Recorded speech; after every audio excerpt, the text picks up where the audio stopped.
එක ගමක පොහොසත් බිරිඳක් සහ ස්වාමියෙක් ජීවත් වුණා. මෙයාලා පොහොසත් නිසා හරිම උඩඟුවෙන් තමයි ජීවත් වුනේ.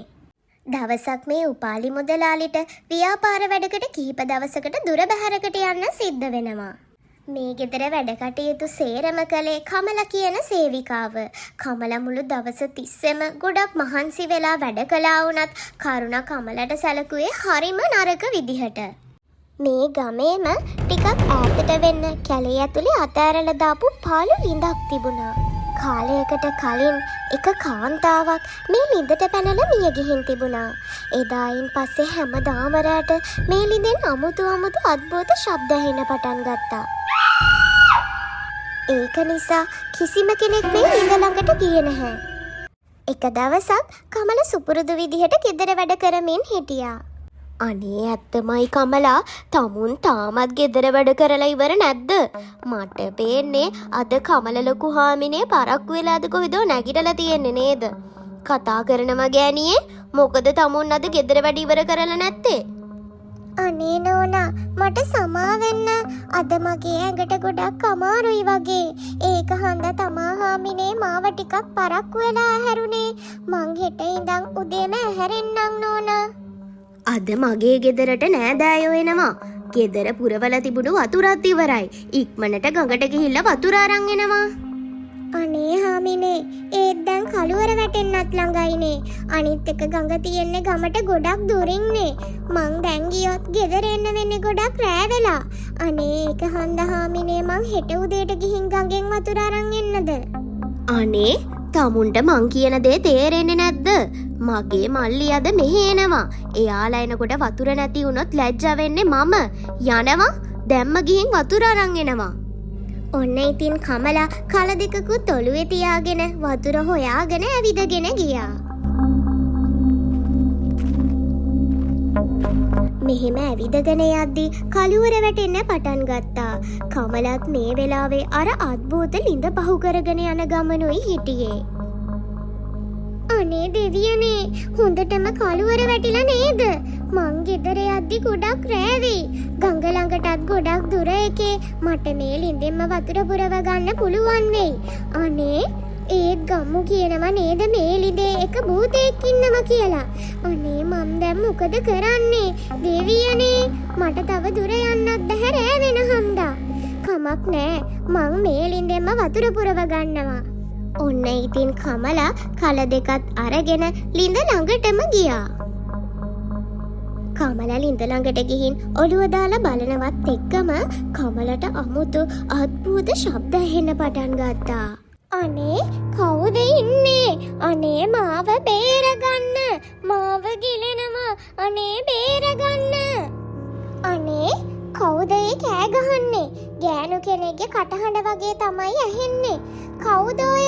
කවුද ඔය කෑ ගහන්නේ? ඔයා කොහමද ඔය ලිඳට වැටුනේ?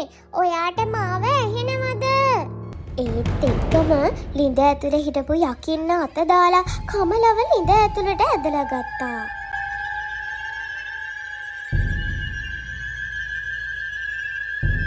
බේරගන්න! අනේ මාව බේරගන්න කවුරුත් නැද්ද? බේරගන්න! ඒත් එක්කම මේ ලිඳට අරක් ගත්ත යකින්නිය කමලා ඉස්සරහට ආවා. යකින්නියව දැකපු කමලා හොඳටම බය වුණා.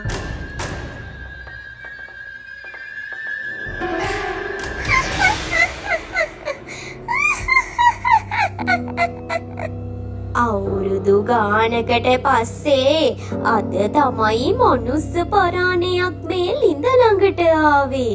මං මේ වෙලාව එනකන් අවුරුදු ගානක් බලාගෙන හිටියා. අදින් පස්සේ මට තවත් බලාගෙන ඉන්න දෙයක් නෑ. අනේ මට යන්න දෙන්න. අනේ මාව අතාරින්න. ගම්මු කියපු කතාව ඇත්ත. මේ ලිඳේ ඇත්තටම යකින්නියක් ඉන්නවා. ඒත් එක්කම යකින්නිය කමලගේ ඇඟ ඇතුළට රිංග ගත්තා. ඉතින් යකින්නිය කමලගේ ඇඟට රිංගලා මේ ලිඳෙන් එළියට ආවා. ඇවිත් හිස් කල දෙකත් ඔළුවේ තියාගෙන ගෙදරට ඇවිදගෙන ගියා. මේ වෙලාවේ කරුණගේ නෑදෑයොත් ඇවිල්ලයි හිටියේ. තමුන් මෙච්චර වෙලා මොනවද කළේ? යනවා ඉක්මනට ගිහිල්ලා ඔය වතුර ටික කුස්සියෙන් තියනවා. ගිහිල්ලා මගේ මල්ලිට රස කෑම ටිකක් හදනවා. යනවා. තමුන් කොහොමද මට ඔය විදිහට අණ දෙන්නේ? තමුන් කවුරු කියලාද හිතාගෙන ඉන්නේ? එහෙම කියලා කමල තමන්ගේ ඔළුව උඩ තිබුණු කල දෙක කුඩු කරලා දානවා. අනේ අක්කේ මේ බලන්නකෝ. මේ වැඩකාර ගෑණිට කොහෙන්ද මෙච්චර හයියක්? අක්කේ ඔයාගේ ගෙදර වැඩකාරී හිතාගෙන ඉන්නේ ඒකි කවුරු කියලාද දන්නේ නැහැ. අනේ හිඟන වැඩකාරියේ තමුන් මොකද්ද ඒ කරපු වැඩේ? තමුන් මගේ අමුත්තු ඉස්සරහා මට ලැජ්ජා කළා. තමුන්ට මම මේ කරපු දෙයට හොඳ වැඩක් කරනවා. දැම්ම මේ බිදුණු කැලි ටික එකතු කරනවා. අනේ ඇත්තද? තමුන් මට තවත් අණ කරනවද? මට හොඳටම මහන්සි. ඉක්මන් කරලා මට කන්න කුකුල් බිල්ලක් අරන් එනවා. අනේ අක්කේ මේ ගෑණි මොකද මේ කුකුල් බිල්ලක් ඉල්ලන්නේ? ඉන්නකෝ මං අද මේ වැඩකාරිට හොඳ පාඩමක් උගන්වන්න. ඔන්න ඉතින් එහෙම කියලා සිරිපාල කමල ළඟට ඇවිදගෙන ගියා.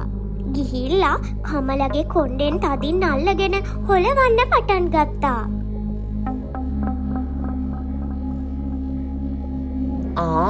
තමුන්ගේ කට හොඳටම වැඩි නේද?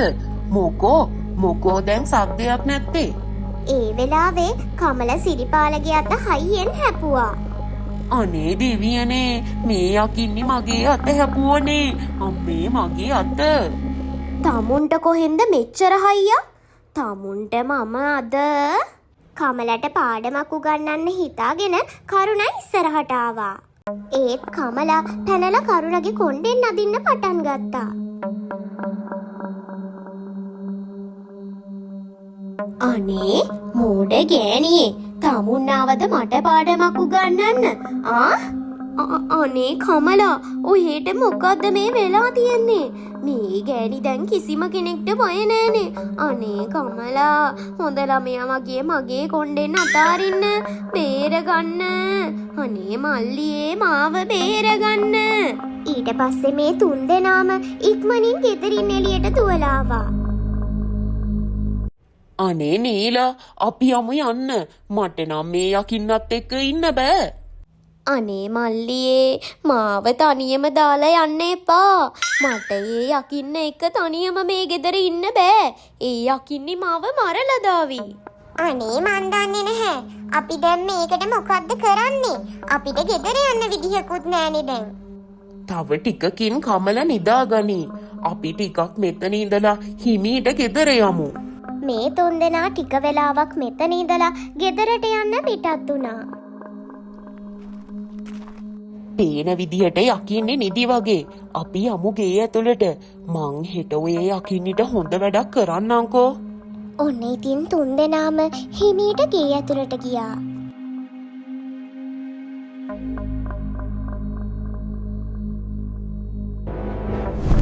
මේ වෙලාව හරියටම රෑ මැදියම වගේ. කමලා මේ වෙලාවේ යකින්නගේ වේසයට ආවා ආයෙමත්.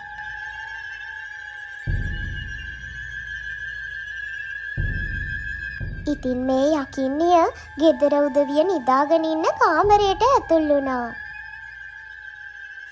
යකින්න හිටියේ ගොඩාක් බඩගින්නේ.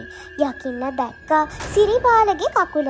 යකින්න ඉක්මනට ගිහිල්ලා සිරිපාලගේ කකුල අල්ලලා හපන්න පටන් ගත්තා.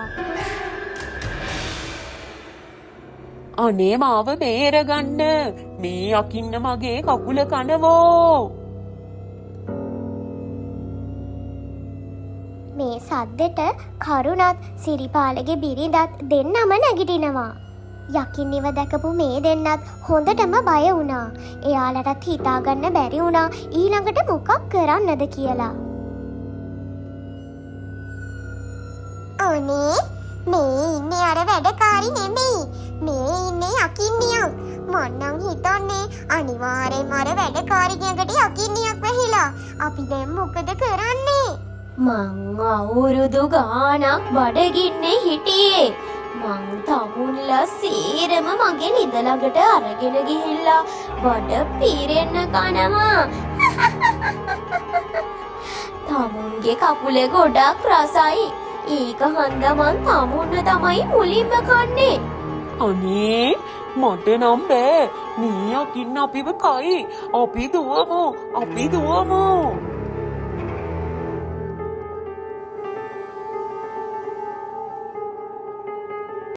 අනේ මට නම් බයයි. තව ටිකකින් අර යකින්න මෙතනට ඇවිත් අපිවත් කාලා දායි. අපි දැන් මොකද කරන්නේ? මේ තුන්දෙනා කෑ ගහන සද්දය ඇහුණු ගමේ උදවිය මෙතනට ඇවිදගෙන ආවා. අනේ මොකද්ද ප්‍රශ්නේ? මොකද්ද කරුණා නෝනා වෙලා තියෙන්නේ? මොකද්ද මේ කලබලේ? අපිට එහෙට ඇහුණා. අනේ සෝමේ බලන්නකෝ අපේ ගෙදර වැඩට හිටපු කමලට අර ලින්දේ අරක්ගෙන ඉන්න යකින්න වැහිලා. ඒ යකින්න අපිව කාලා දාන්නයි හදන්නේ. අපි ඉක්මනට බේරිලා මෙතනට දුවගෙන ආවා. අනේ දෙවියනේ, මේ ගමේ කිසිම කෙනෙක් ඔය පාළු ලින්ද ළඟට යන්නේ නැහැ. ඔය යකින්නට බයි. හපොයි මේ යකින්නි කමලගේ ඇඟට රිංගලාද? දැන් මේ යකින්න අපි කවුරුත් ඉතුරු කරන එකක් නැහැ. අනේ අයියේ, ඔයාලා මේ ගමේ උදවියනේ, මොකක් හරි විසඳුමක් දෙන්නකෝ. මේ යකින්න වෙලව ගන්න. මට නම් තේරෙන්නේ නැහැ. මේ යකින්නගේ ගෙදර අර පාළු ලිඳ නිසා අපි ඒ ලිඳ විනාශ කරොත් මේ යකින්නත් විනාශ වෙලා යාවි. හොඳයි, අපි ඉක්මනට ඒ ලිඳ ගාවට යමු.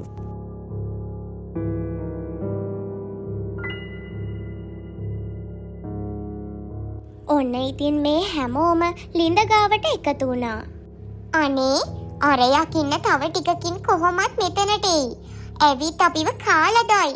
අනේ මොකක් හරි කරන්නකෝ. මේ යකින්නගේ බලය සේරම තියෙන්නේ මේ ලිඳේ. අපි මේ ලිඳ පුච්චලා විනාශ කරලා දාමු. ඔන්න ඉතින් හැමෝම එකතු වෙලා ලිඳට දර දාන්න පටන් ගත්තා. ඒත් එක්කම යකින්නත් මෙතනට ඇවිදගෙන ආවා.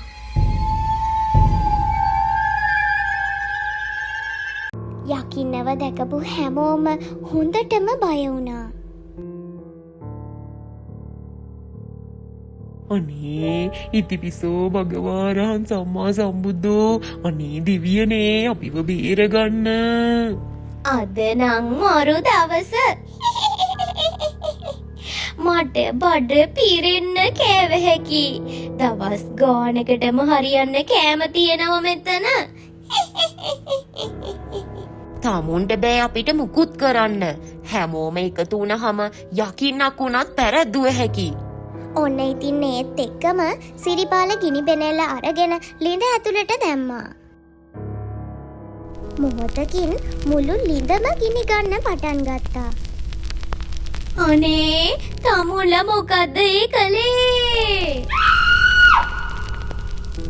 ඒත් එක්කම යකින්නව ගිනි ගන්න පටන් ගත්තා. යකින්න විනාශ වෙලා ගියා. කමලව ආයෙමත් නිදහස් වුණා.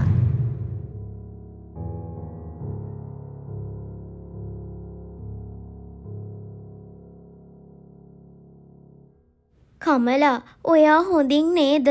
මට සමා වෙන්න. මං ඔයාට හැම වෙලාවකම සැලකුවේ හරිම නරක පහත් විදිහට. මට සමා වෙන්න. මං ආයෙමත් ඒ වැරද්ද කරන්නේ නැහැ.